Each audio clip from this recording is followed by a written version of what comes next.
So delighted to be joined on the Star Sport podcast this week by Ger McCarthy to discuss this weekend's Beamish Cup final between Clonakilty Soccer Club and Ardfield, which takes place in Turner's Cross this Sunday at 12:30. I suppose, Ger, it's the ultimate kind of David and Goliath Beamish Cup final this year, so it's a lot to look forward to. Yes, absolutely. Clonakilty Soccer Club, of course, coming off a double winning season, as you know, Matthew, and getting back to a Beamish Cup final, no easy feat, and they deserve credit for that. But I think the story of this year's Beamish Cup, and even they would admit, is Arfield, the championship club that have put out Dunmanway Town, Beara, Spartak Musgrove, and now just sensationally this past weekend, Drina Rangers to reach the cup final for a club small in numbers at adult level. They've certainly got a lot of very, very good players coming through underage. It is unexpected. And it's the injection of interest I think that the Beamish Cup needed. No disrespect to all the other clubs that normally get there, but I think having a club that nobody really expected, including themselves probably, and their manager Johnny Lawless, and he probably admit that too. He said himself in this week's Southern Star, it is a bit like a fairy tale. So to get to Turner's Cross is a fantastic achievement, but knowing those players and knowing Artfield and the kind of lineup they have, they are certainly not going to make up the numbers. A lot of local rivalry, clubs right next to each other, Artfield and Clonakilty, for people who don't know, here in West Cork. So yeah, a lot of extra interest, I think, because of the fact we have an unexpected finalist. I suppose with the Derby, the unexpected finalists, the fact it's on Paddy's weekend as well, I suppose it makes it even more special, this edition of the Beamish Cup final. Yes, and you would hope that because it's on in Turner's Cross, which is a stadium, it's always great for the players to get the opportunity to play at a stadium, League of Ireland Stadium. West Cork players and Munster Football Association and John Buckley need to be thanked for that. There is another school of thought. What if it was played in West Cork somewhere? Would you get a bigger crowd? I really don't know. I think the fact that if you're a player and you've been playing all through the winter and you've been playing, in West Cork, some fantastic grounds in West Cork, thankfully these days, an opportunity to play at League of Ireland Stadium is a special thing. And I think the fact, as you said, that it's Paddy's weekend, there will be a lot of people out and about looking for things to do. And I hope, that it attracts the crowd that it deserves. There's not a lot of supporters when it comes to West Cork League football. It's junior soccer on a Sunday morning, Sunday afternoons. Although it is starting to spread itself out now with clubs getting more and more clubs getting floodlights. You've got games in Skibbereen on Friday nights. You do see a decent crowd. There was a very big crowd at the Artfield and Spartak Musgrove quarter final on a Monday night in Castletown, Kenna, which was refreshing to see. And a really good crowd at Skibbereen last weekend for the semi-finals doubleheader as well. Hopefully on Sunday at 12:30 in Turner's Cross. As you can see behind me, it's empty now. But hopefully we'll get a decent crowd in and generate a bit of atmosphere. And I think the two clubs deserve it. Look at Clonakilty Soccer Club first, obviously won the Premier Division last year, won the Beamish Cup last year, they won the double. They're well on course to do the double again this year. They're in a healthy position in the Premier Division. Then in the Beamish Cup, they're obviously one game away from winning it. Like they are an incredible team. Yeah, there's no other way to describe it. Like you look at their record in the West Cork League so far this year across Cup and League, they haven't lost a game yet. So like they've been in incredible form this season. They have, and it hasn't happened overnight, Matthew. As you know, like for many years, Drina Rangers have been the yardstick and the barometer for West Cork League clubs. That's just the simple way it is. Certainly winning all those trophies and titles down through the last years, they've dominated. And, until Clonakilty Soccer Club finally got over Drina to win the league last year, the league was hugely important to John Leahy and those players because as special as the Beamish Cup is, winning the league is just the barometer of a club over such a long period of time. And Clonakilty Soccer Club had never done it. Now they're into their fifth Beamish Cup final in 6 years, which is one of those was as Clonakilty Town. But that is an achievement in itself. But they lost three cup finals in a row there. So you wouldn't have forgiven. They could have been forgiven for throwing in the towel. But this group of players that has stuck together, and they're very young. Well, they were young when they were starting out. There's not some not so young players in there as well. I think John Lee and Lauren Mead have got the right balance. That's been the key. That when they got the balance right and they had effective players coming off the bench.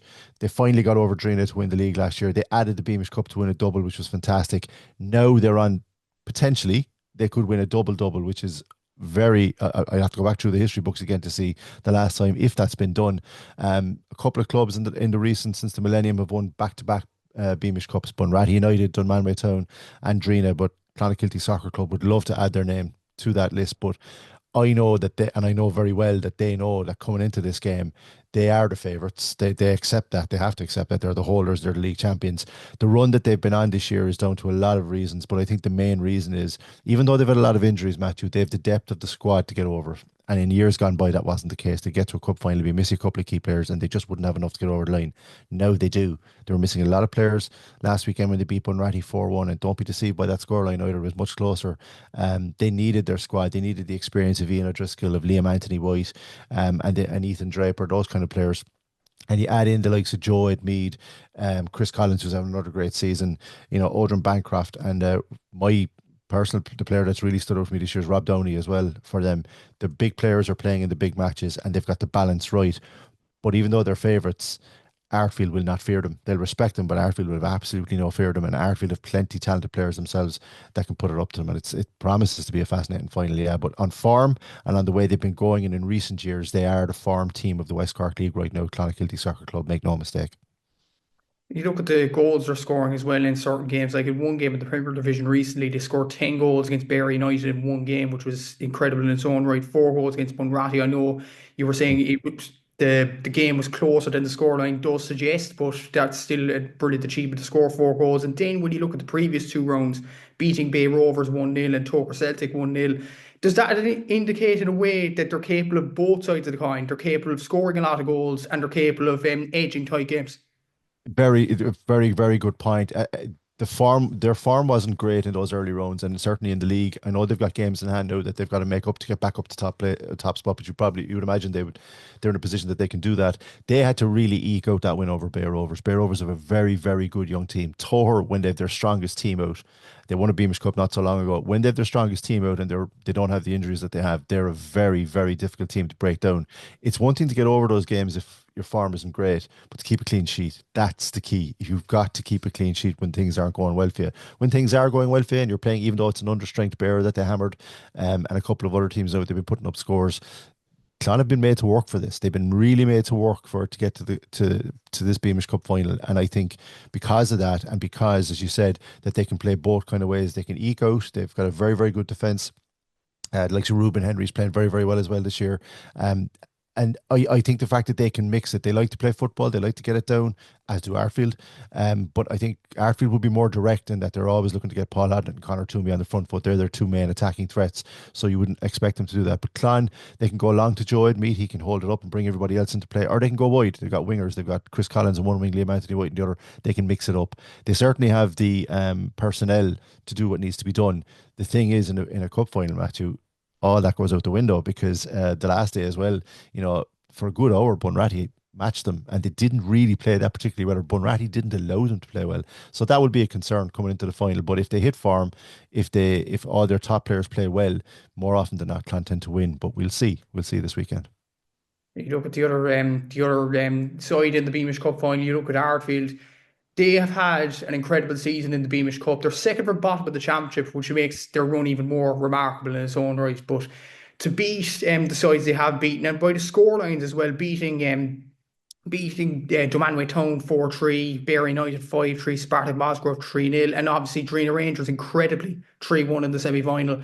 It's been one of the stories of the Beamish Cup, not just this year, but over the last few years. Absolutely, it is, and we said at the top of the interview, like it's important that the Beamish Cup, like in the Southern Star, we've this weekend we've 2-page spread on both of those semi-finals, which were very, very entertaining. But we covered that game just by chance that when they beat Dunmanway in the opening round, Dunmanway, when they have their strongest team out, are one of the toughest teams to beat in West Cork, and they've won the Beamish Cup previously. That day that they beat them in the showgrounds, Paul Hadden had got a couple of early goals, but the way they maintained their shape and tucked in and just didn't allow the opponent any time and space. That was impressive. But the real standout performance, before we talk about Drina, the night in Castletown, Canada, that they beat a very good Spartak Mosgrove team with their full strength team out. And you mentioned there just on that, in the West Cork League, when teams don't have their strongest team week in, week out in the league, as you can see from the Arfield results, when they do tend to have their strongest teams is in the Beamish Cup because they want to go on a run the Beamish Cup, they'll get the players together. And when Artfield have their strongest team out, look what they're capable of doing. The way they saw off Spartak Moscow in a very tight, tetchy game was one thing. But last weekend against Drina Rangers, again, and Drina didn't play particularly badly until they got to the final third. They just lacked the killer instinct that they've had in previous seasons. And even at that, even at 3-1 in the final score, Matthew, Drina had a couple of late chances. And it was down to Aaron O'Brien and goal for Arfield, who had a superb game. The headlines, as I said in the match report, will be the fact that Connor Toomey scored twice and Paul Hodnett got the other goal. And they've been their two main attacking threats and remain their two main attacking threats. But at the back, Caelan Hayes, Peter Barrett, Killian White, Niall Keane as well, Sam Lennon. And for me, Caelan Hayes was the standout player in defence. Like they really had to dig in. When Drina come at you in wave after wave after wave, very few teams can keep them out. But Arfield managed to do it. And much like Clon, they know how to play and eke out a win if they have to do it too. But the way that they play is they're very compact, they play deep, they hit you on the break.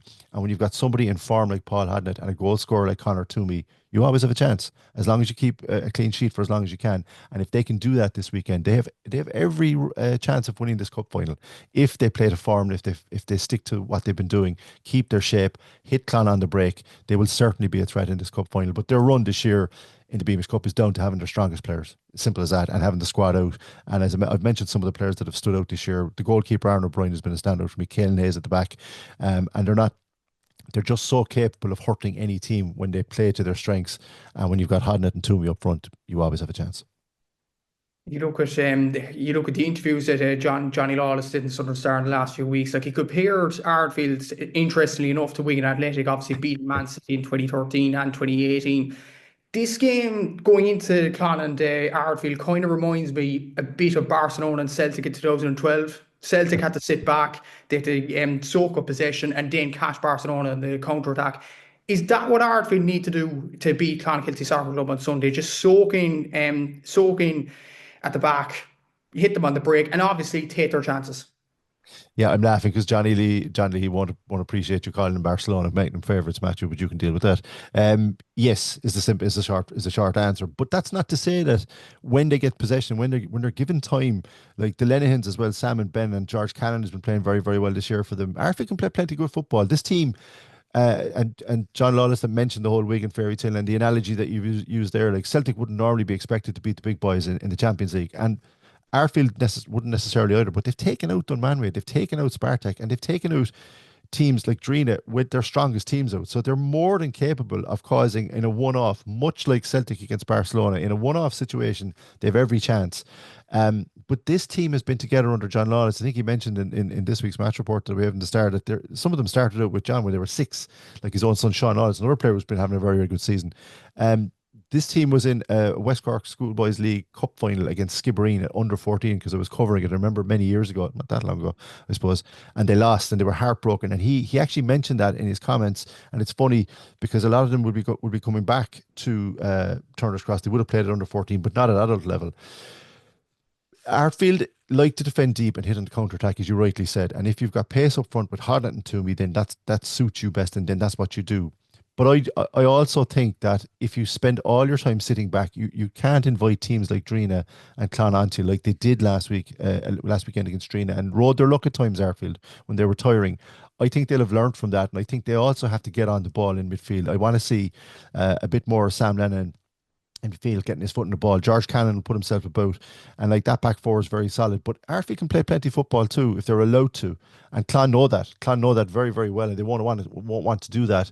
And funnily enough, Clon to me in the win over Bunratty probably scored their goals on the counter attack, which is interesting as well because Bunratty had their measure for a good hour and they didn't have the answers. They couldn't unlock that defense. So the tactics will be very, very interesting. I would expect, like you've just said, that hitting them on the break suits Arfield. But then the same goes for Clonakilty. So how they set up, who plays in midfield, where I think it'll be won and lost, to be honest with you, will be fascinating. I just hope we have a good cup final. I think there's two very, very good footballing teams full of attacking talent. Hodden at Mead, Collins, Toomey, like some of the best strikers in West Cork here, well capable of lighting it up. And I just hope that that's what happens, that we don't get a stalemate, that we get plenty of goals and plenty of excitement. And I think we will. We christened it this week in the Southern Star as El Clonico. It should be an absolutely excellent game of soccer in the Beamish Cup final this weekend. Final prediction, Ger, who do you think will get their name on the cup? Up until last weekend, I would have said Clonakilty if they got to the final, quite honestly, and I'm going to stick with that. But what I saw from Clon in the semi-final for a good hour. Last half hour they were very impressive. First hour, not so much. And Arfield have just, they've rewritten the history books each time. They've beaten a Dunmanway team I didn't think they'd beat at home. They've beaten Spartak, full strength Spartak I didn't think they'd beat, and they've beaten Drina. And if you beat Drina, that's the barometer. It has been for some time. Can they go one more and beat Clon? They're certainly capable of doing it, but I think Clon's experience of playing in Turner's Cross, and I think Clon's experience of so many Beamish Cup finals, 5 and 6 years, Matthew, you have to give the nod to them. I think if it goes to form, Clonakilty will win, but I don't think there'll only be a goal in it. If Arfield play to their optimum, if they don't get worried about where they're playing and focus on the game and the cup final itself and not in the fact of where it is, and I've seen that with teams over the years, they get to Turner's Cross, they say all the time during the build up, oh no, we're gonna play the game and not the occasion. But you see that it gets to some players. It's natural. They've never played in the stadium before. That will be interesting. But I think Clan will edge it.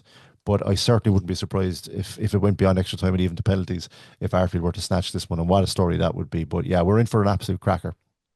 We definitely are, no doubt about it. And that isn't the only soccer story in this week's Southern Stars. You wrote a piece as well about the West Cork Academy winning a national title in Yeah. recent weeks as well. So do you want to tell us a bit more about that?